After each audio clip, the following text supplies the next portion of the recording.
കരിമലയും നീലിമലയും കടന്നെത്തുന്ന ഭക്തർക്ക് ആശ്വാസമാവുകയാണ് ശബരിമലയിലെ സർക്കാർ ആയുർവേദ ആശുപത്രി. ശാരീരിക അസ്വാസ്ഥ്യങ്ങൾക്ക് പരിഹാരമുണ്ടാക്കി സുഗമമായി പമ്പയിൽ തിരിച്ചെത്താൻ വേണ്ട സേവനങ്ങളാണ് ഈ ആശുപത്രിയിലുള്ളത്.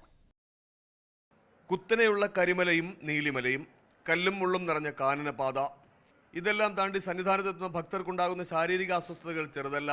എല്ലാ ശാരീരിക വിഷമതകൾക്കും പരിഹാരമുണ്ടാക്കുന്ന ഒരു സംഘം ഡോക്ടർമാരും ജീവനക്കാരുമാണ് സന്നിധാനത്തെ സർക്കാർ ആയുർവേദ ആശുപത്രിയിൽ സേവനമനുഷ്ഠിക്കുന്നത്.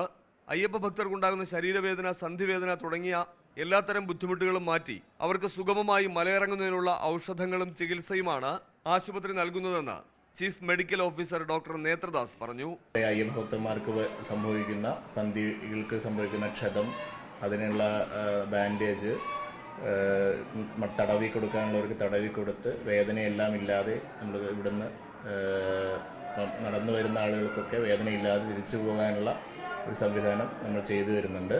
സന്നിധാനത്ത് സേവനമനുഷ്ഠിക്കുന്ന പോലീസ് ഉദ്യോഗസ്ഥരടക്കം നിരവധി പേരാണ് ഇവിടെ പ്രതിദിനം ചികിത്സ തേടിയെത്തുന്നത്. ന്യൂസ് 18 സന്നിധാനം.